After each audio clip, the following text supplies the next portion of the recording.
मी Manisha kitchen मध्ये तुमचं खूप खूप स्वागत आहे। चला आज एक मस्त अशी रेसिपी बघूया। मुलांना हे म्हणलं की पत्तागोबी खात जा किंवा हरी भाजी खात जा तर ते खाणार नाही। तर आज मी तुम्हाला एकदम मस्त अशी रेसिपी घेऊन आलेली आहे, ते म्हणजेच की पत्तागोबीचे वड्याची रेसिपी। हे बनवून बघा, कोणालाही कळणार नाही की तुम्ही ही पत्तागोबीपासून बनवलं। चला आज एक मस्त अशी रेसिपी बघणार आहे। तर त्यासाठी घेतलेला आहे पत्तागोबी।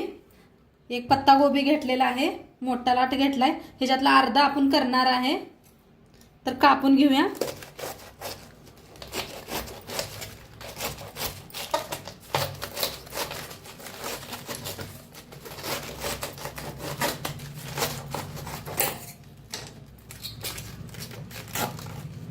घेतलेला आहे, आता ह्याला कापून घ्यायचं आहे आपल्याला।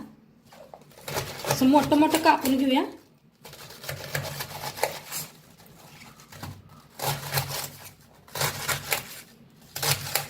तुम्ही बारीक कापलं तर बी चालतंय।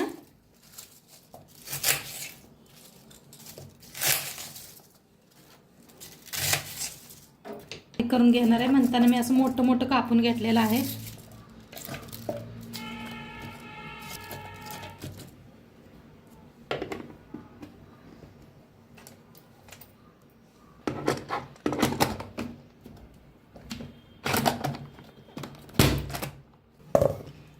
तर सगळं असं बारीक करून घेतलेलं आहे, अर्ध पूर्ण बारीक करून घेतलेलं आहे। आता ह्याला ठेवूया साईडला।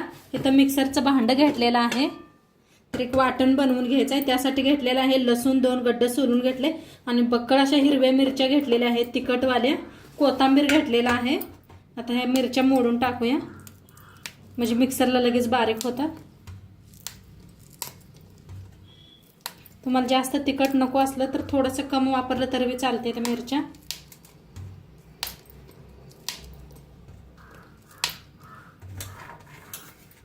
लसूण,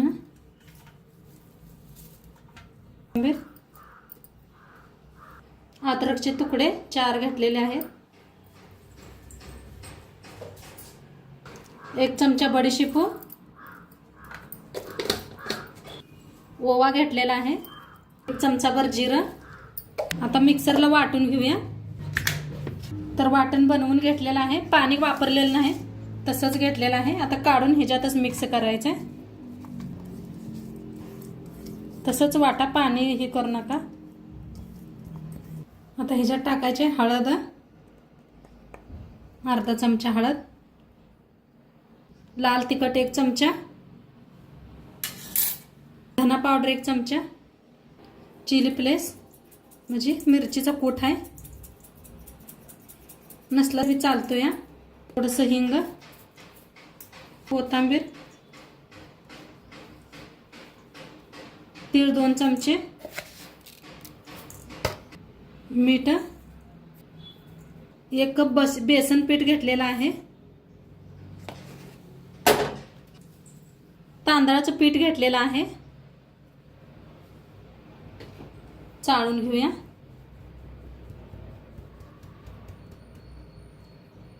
1 कप शाळवाचं पीठ घेतलंय, कोण कोण ज्वारीचं पीठ म्हणतात, त्याला बी चाळून घेऊया।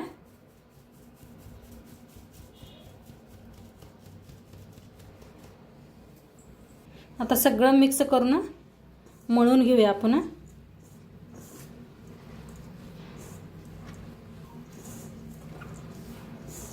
कोबीसला बघा पहिलंच पाणी सुटलेलं असतंय, तर किती बसतंय तेवढंच बघून आपण पीठ मळून घेऊया।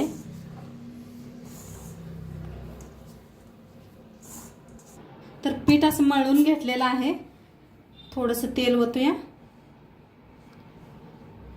जास्त घट्ट नाही मळायचं, असं थोडंसं पातळ केलेलं आहे।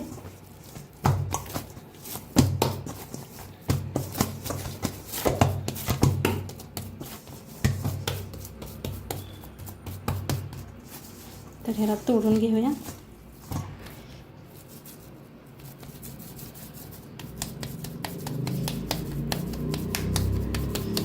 घ्यायचे,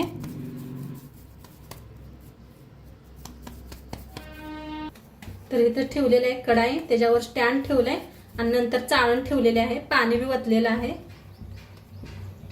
तर असे गोळे बनवून घेतलेले आहेत. वरनं असं तीळ टाकायचं, नाहीतर लावून घ्या. हे असं हाताने आलेलं आहे चाळणीला चिटकुनी म्हणून. तर असं वाफवून घ्यायचं आहे. किती बसतात तेवढे ठेवून घ्या आपण. राहिलेले आहेत. आता झाकून वाफ देऊया आपण. तर बघूया आपण. मस्त असं वाफ दिलेले आहे. असं चाकू लावून बघूया. तर अजून थोडस ठेवूया आपण. चिटकाय लागलेला आहे. तर झालेला आहे. उघडून बघूया. एका प्लेटात ठेवूया. प्लेटात काढून घेतलेला आहे. याला पूर्ण थंड करून घेऊया. तर आपण दुसरं बी वाफवून घेऊया.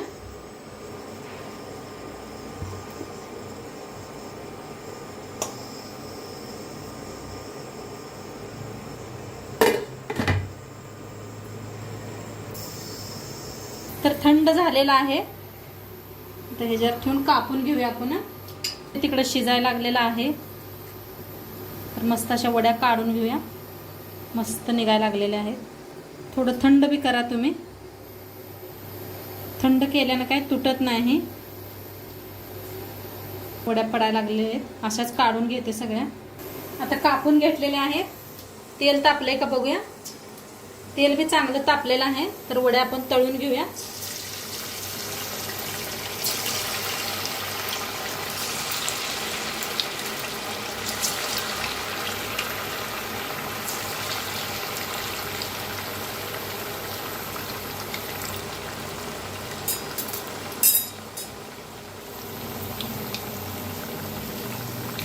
खूप छान लागतात त्या वड्या खायला. बिन फ्राय करता तरी बी खाल्लं तरी बी चालतंय. आपण वाफवून घेतलेला आहे.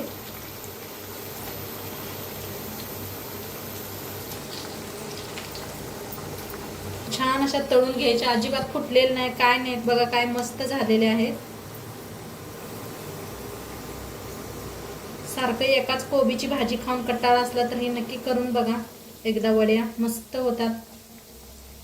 प्रवासाला बी छान होतात. करून नेलं तरी बी कुरकुरीत छान लागते खायला बी.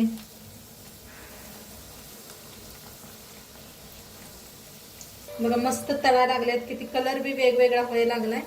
मस्त असं वेगळा झालेला आहे कलर. गेलेला आहे. प्लेटात एका काढून घेऊया. भारी दिसायला लागले. बाकीचे बी तळून घ्यायचे.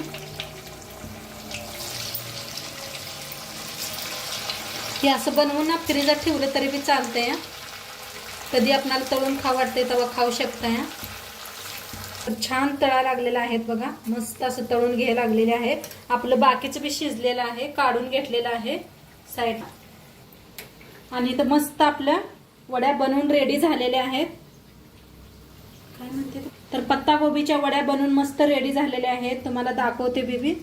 हे पहा किती मस्त झालेले आहेत. तोडून दाखवते. एकदम आतनं जाळीदार झालेले आहेत. किती मस्त झालेत बघा. मस्त असं खायचं. मुलगीला देते खायला. सांगेल तुम्हाला ते. एकदम मस्त झाले ना. बघा आईला तुम्ही मुली कशी म्हणायला एकदम छान झालेला आहे. तर नक्की तुम्ही बी एकदा करून बघा. आणि आजचं व्हिडिओ कसं वाटलं ते बी सांगा. चॅनलवर नवीन असाल तर चॅनलला सबस्क्राईब करा. उद्या भेटूया अशाच नवीन नवीन रेसिपी सोबत. तोंडपातूर खात राहा, मस्त राहा. आणि शेवटपात्र व्हिडिओ बघितला पाहिजे. तुमचं सर्वांचं मनापासून धन्यवाद. बाय.